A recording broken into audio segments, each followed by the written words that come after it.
अस्सलाम वालेकुम to all of you. Welcome to another video. तो अब हम डिस्कस करेंगे कि इन्फेक्शस डिज़ीज़ में कौन कौन सी डिज़ीज़ है, उसके रिगार्डिंग के कौन कौन से क्वेश्चन है जो कॉमनली पूछे जाते हैं आपके एग्ज़ाम्स में, खुसूसन Sindh public service commission Punjab या KPK में या फेडरल में।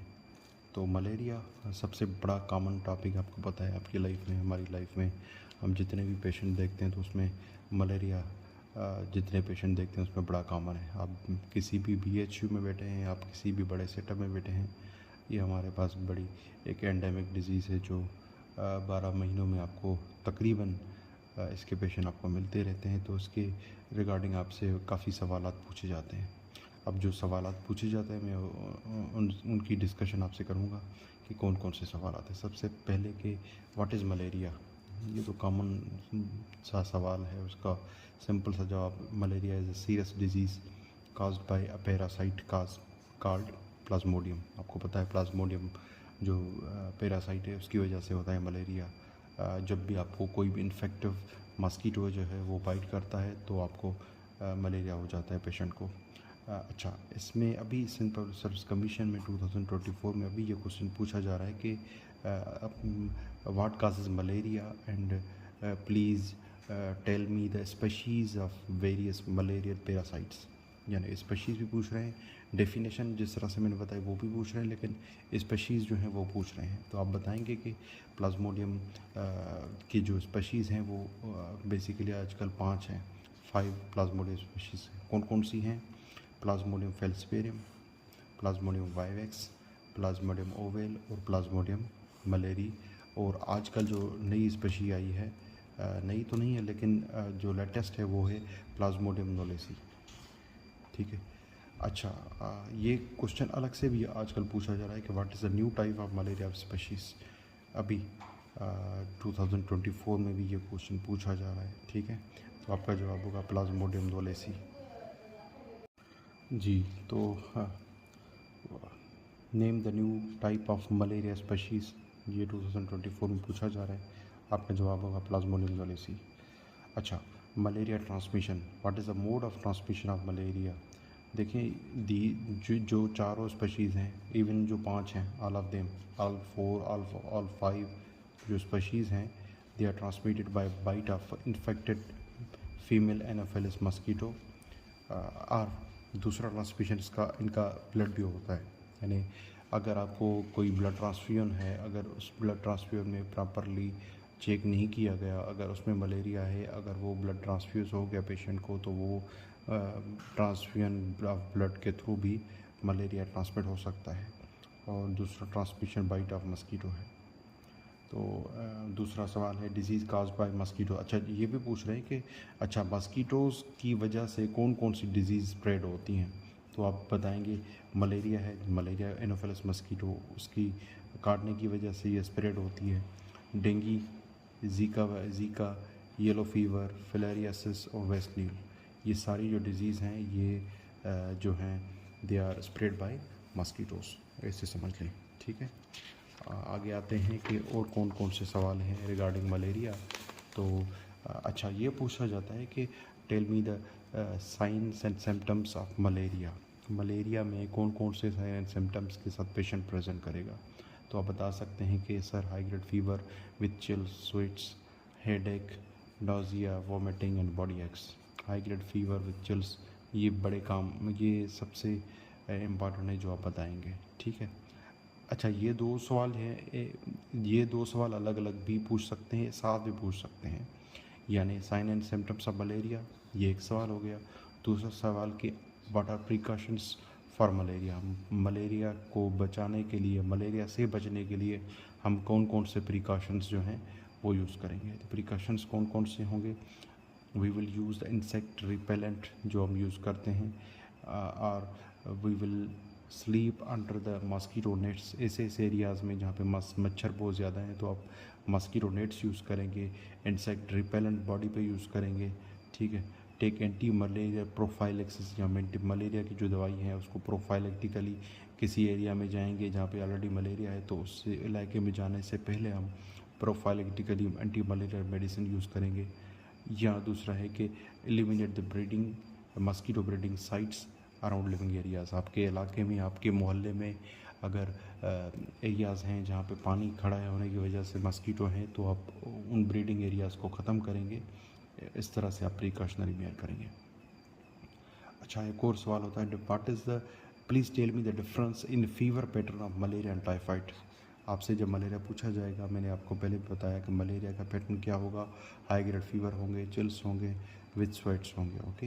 एंड टाइफाइड का फीवर पैटर्न किस तरह होता है, आपको बताया कि वो स्टेप लैडर पैटर्न होता है। जिस तरह से किसी भी सीढ़ियाँ होती हैं ना, सीढ़ियाँ, उसके स्टेप्स होते हैं, तो ये टाइफाइड में जो फीवर होता है वो स्टेप लेटर पैटर्न होता है। यानी सुबह को बुखार कम होगा, ठीक है, शुरुआत में आहिस्ता आहिस्ता बढ़ता जाएगा, आहिस्ता आहिस्ता बढ़ के शाम को या रात को बुखार बहुत ज़्यादा हो जाता है। यानी low grade fever in the morning, then increases gradually throughout the day. आहिस्ता आहिस्ता बुखार बढ़ता है, जिसको हम बोलते हैं स्टेप लेटर पैटर्न, यानी सीढ़ियों की तरह आहिस्ता आहिस्ता बढ़ना।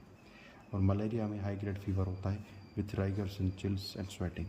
ये दोनों का डिफरेंस है फीवर का जो पूछा जाता है, आजकल भी ये 2024 SPSC में पूछा जा रहा है, ठीक है।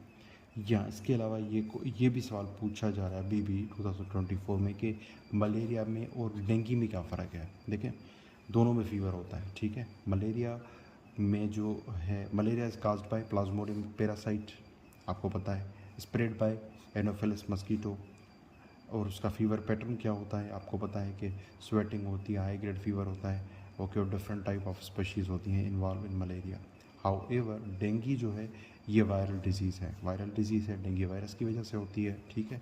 और इसमें क्या होता है डेंगू में, इसकी ये किसके काटने की वजह से होता है, ये भी मस्कीटो है, लेकिन इसका नाम है एड्स इजिप्टी, ठीक है।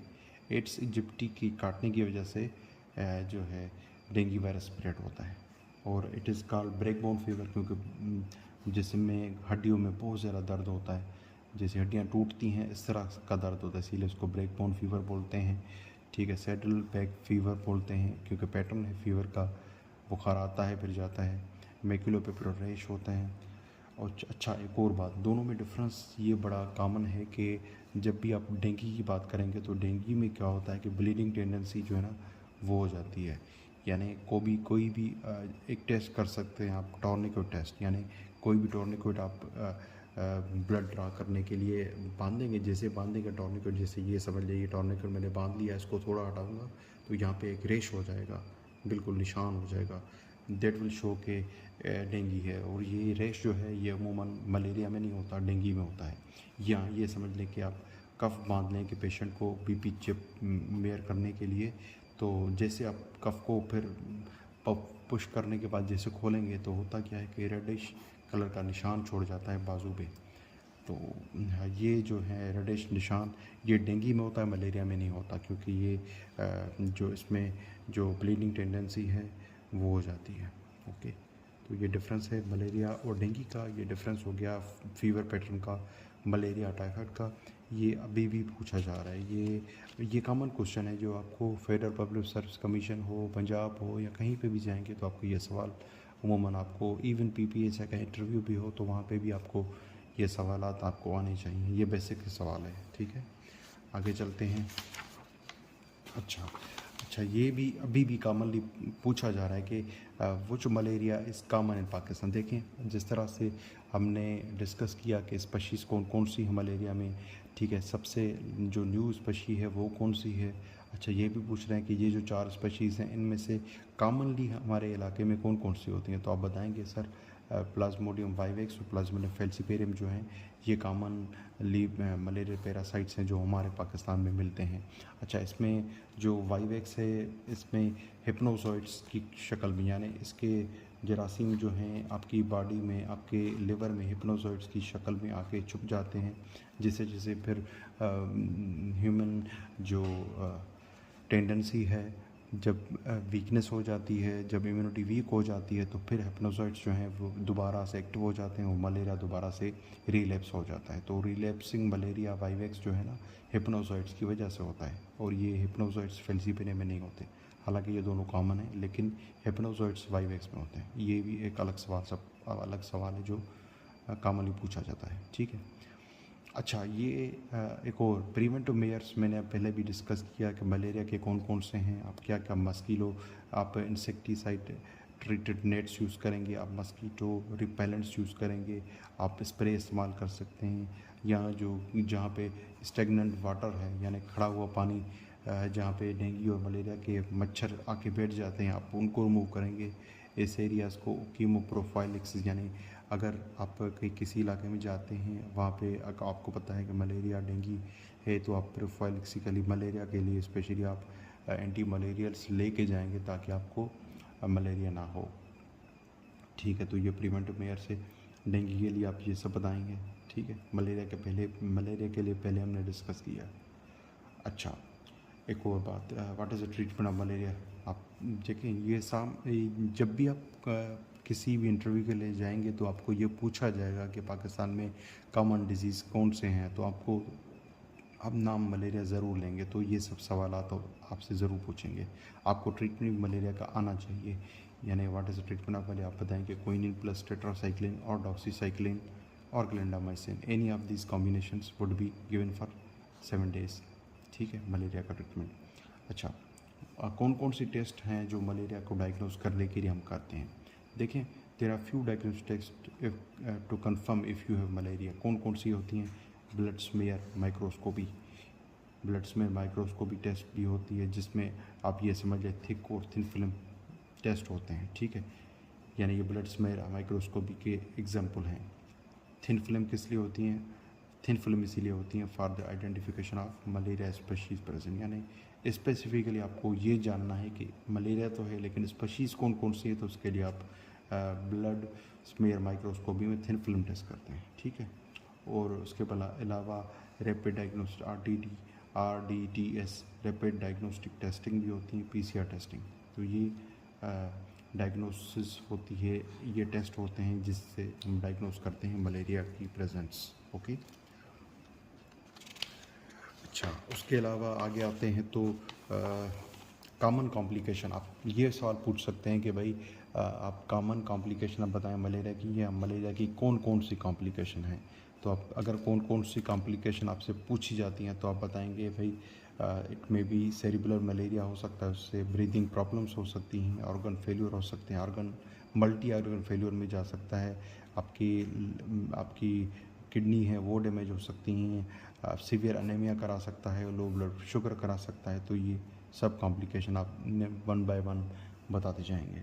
ठीक है, अच्छा, what is the most serious form of malaria. इन सब स्पीशीज़ में कौन कौन सी स्पीशीज़ हैं जो सीवियर फॉर्म है। आप बताएंगे कि severe and fatal malaria is predominantly कौन सी काज बाय प्लाज्मोडियम फेल्सीपेरियम जो काज कराता है वो प्रीडोमिनेटली आपकी मलेरिया जो है वो सीवियर फॉर्म होती है। अच्छा, अभी रिसेंटली ये सवाल पूछे गए, ये भी पूछे गए कि व्हाट इज़ सेरिब्रल मलेरिया। आप बताएंगे कि cerebral malaria is a most severe neurological complication. ये न्यूरोलॉजिकल कॉम्प्लिकेशन है जैसे मैंने ऊपर बताया आपको।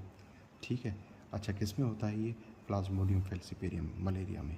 ठीक है, तो ये क्या है, most severe neurological complication of infection with plasmodium falciparum malaria. अच्छा, what is the hallmark of cerebral malaria.